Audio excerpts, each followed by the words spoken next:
Hey everybody, welcome back to our channel. Today's creation, we are going to make a Minnesota favorite. Since I'm that kind of girl, one of my favorite places to eat back when I lived up north was a place called Granite City. It was really known for their handcrafted beers. I personally like their food. Apparently it was all from local farmers and merchants, so it always tastes fresh, and they had a very unique menu options. One of the things that I loved on their menu was the maple flatbread pizza. I actually worked for a short time in a location near that, and I remember the first time somebody actually turned me on to this pizza. Once I had it, I couldn't get enough of it, and I was determined if I could learn how to make it at home as good or better than what they had there, I was going to do that. Fortunately, I did a little bit of research, did a little homework on my own. I think I'd come up with something that's actually pretty close. And this is a real simple recipe. Just one of the things that I always use is the naan flatbread, and now they've actually come out with something that actually resembles the shape of a kind of an oblong shaped pizza. And we use fresh tomatoes, bacon, and with the bacon they suggest that you use a maple honey bacon. I personally don't care for that, so we're just going to drizzle a little bit of a maple syrup on this when we're done. Along with that, of course, we have some mozzarella cheese. We'll have pesto as part of our ingredients. Some aioli sauce, which I actually made up this morning. That's just a little bit of mayonnaise, lemon juice, fresh lemon juice, garlic, and salt and pepper. So we'll use a little bit of that for our sauce, since there is no red sauce. And then, of course, no pizza would be complete without the fresh basil leaves. And we use about 4 to 6 of those. So anyways, without further ado, what I like to do is use parchment paper whenever I can. So that makes nice for nice prep work. Got my oven preheating right now to 400 degrees. Looks like we've got a little bit of time with that. And then what we do next is, got this on a cookie sheet.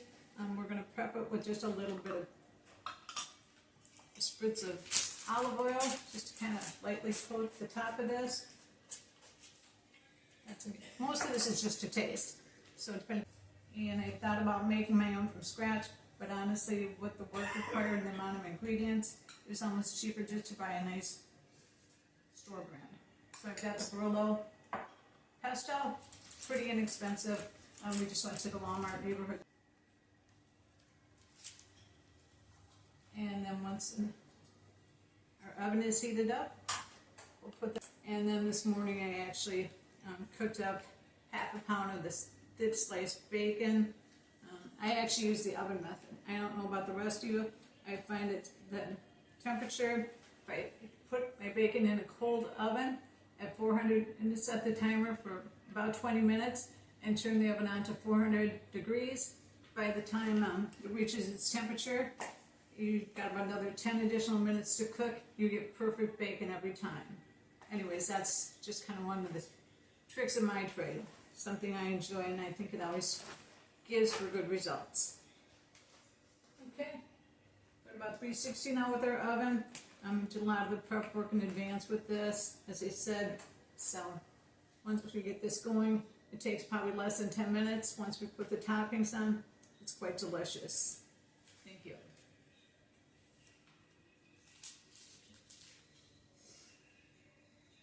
By the way, how's your Sunday going? I'm looking outside. It's a beautiful, so far sunny day here. I'm expecting, since we're kind of in hurricane season, we'll probably have rain again. It looks like in the forecast, the extended forecast is rain just about every day this week. Not looking forward to that. But I guess that's the price that you pay for living in the Sunshine State. You get a lot of nice weather during the winter months, but when season comes, June or July, it's either terribly hot and also very rainy. But all in all, it's worth it. You take the good with the bad. Such is life, right? Okay. Get close with our oven. We've also got this nice cheese too, and they are actually members of BJ's. For those of you who don't know what BJ's is, it's actually a wholesale club. It's a lot like Sam's or Costco, where they sell the big box merchandise. And this is a cheese that we use a lot of since we do a lot of pizzas here in this household. Anyways, you can get a nice big bag of this. It comes to a 2-pack. We go through probably one of these every 2 weeks.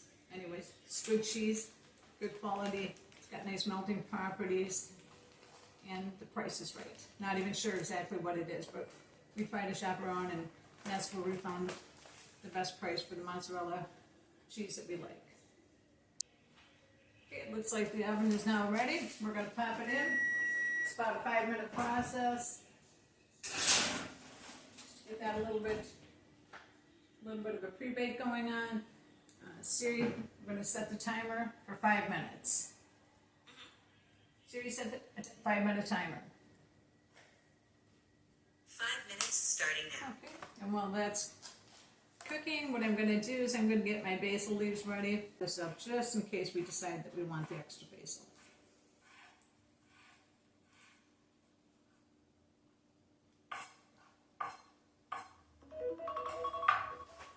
Hey Siri, stop.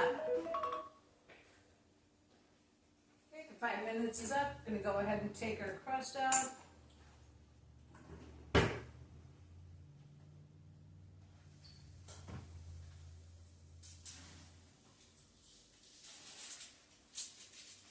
Okay, so what's next? And this looks pretty darn good. This is what the crust looks like so far. It's still very soft to the crust, to the touch. And what we're going to do next, we're going to actually stir on the cheese. So I'll go ahead and I'll actually just see that this is lightly covered. So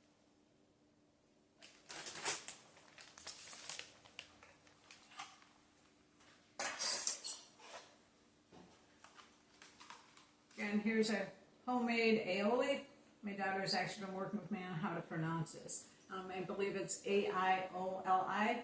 I believe it's French. What it means I can't really tell you, but I know it certainly adds some good depth to this product. So I started out with 3 teaspoons. I'll go ahead and I'll take my brush, the kind of guy. So I was glad that he was open to trying something different, since he's kind of the pizza king in the household here. Okay, next we're going to arrange our Roma tomato. I did call for cocktail tomatoes. I don't know. We use a lot of Roma tomatoes in our salad, so I just kind of stuck with that. Looks like this is a little dry around the edges here, so I'm just going to add a little bit of extra of the aioli sauce, just to make sure that we have flavor to the edge of the pizza. Okay, and then after that, we're going to add our bacon. As I said, I did use. Okay, folks. As I said, now I'm going to put the bacon on. We did go with the thick crust. It just seems like that gives it a better flavor. You can never have too much bacon, right? I used to be a sausage girl, and then I realized a while back all I was missing by ordering sausage when I went out for breakfast rather than bacon. Now I just like it. What can I say? Anyway, so we're going to add that to the toppings. Save a little bit for after the cheese.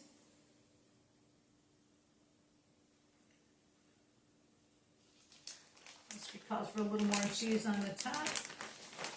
Oh, we are going to actually, since the recipe did mention maple bacon, I'm just going to drizzle just a little maple syrup, ever so lightly, just to give it a little bit of sweetness. Not too much though, since I'm not huge on that. But again, a matter of personal preference. Okay, and what we're going to do next, just trying to arrange this so that every bite has at least a couple pieces or more of bacon, since that's what kind of gives it that yummy, smoky goodness. And now we're going to add some more cheese. So far, I think I put on about half a cup. This doesn't have to be doused in cheese, just enough to give it a little bit of cheesy flavor. There's so much flavor in the other ingredients here that really the cheese is just kind of an added benefit.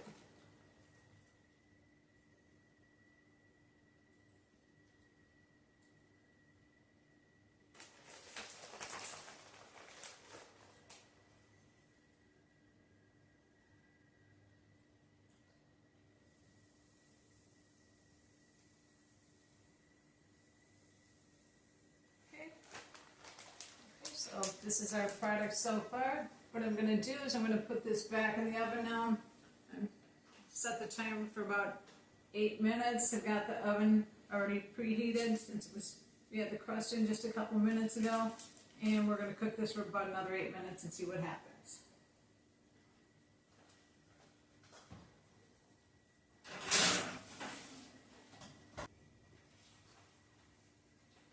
Hey everybody, welcome back. Well, great news. Pizza took a little bit longer than expected. The actual time was anywhere between 13 and 15 minutes. And the oven was set to 425, which reminds me I have to go turn that off. Do that quickly. It's a pretty simple pizza. You can see it looks pretty darn good. The difference between this and the traditional pizzas I'm used to is the mozzarella doesn't really get brown. It stays white. It's a nice soft cheese texture with this. What I did is I just added a couple of extra pieces of leftover bacon that I had from the toppings. You can never have too much bacon, right? And added a few pieces of tomato slices just to give it color. Okay, so then the final touch with this, before we actually cut into it, we'll let this chopped up a couple fresh basil leaves, colors of greens and reds and the whites. Anyways, this is the finished product. I think you'll agree it looks pretty tasty, and that's really all there is to it. Wait a couple minutes, let it cool off just a little bit. Room temperature is a good place to serve this pizza. And again, what we started out is with the naan bread pizza crust. You can buy those, and they also have the pizza rounds. You can make individual pizzas. You bake that for 5 minutes. You spread it with a little bit of spritzed olive oil and then a thin base of pesto. You cook that first of all for 5 minutes just so it gets a little bit crispy but still chewy. After that comes out of the oven, what we do is we actually add just a layer of cheese to that thin layer. On top of that we added our bacon, drizzled that with a little bit of maple syrup as the recipe calls for, along with that cheese, some more cheese, and fresh tomatoes. The recipe actually called for cocktail tomatoes. Personally, this time of year I like Romas. They're really good. Once it comes out of the oven, we just added some fresh basil, and that's pretty much all there is to it. The next part is the fun part. We get to actually dig in and enjoy. I'll be anxious to hear what your comments are. Let me know how this stacks up compared to the granite city pizza that they have on their menu. I looked the other day and it looks like they're still serving it, so apparently it's still kind of a thing there. Anyways, nice talking to you folks and spending the afternoon with you. Have a great Sunday.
Okay. So, again, thanks for stopping by, folks. Have a great Sunday afternoon.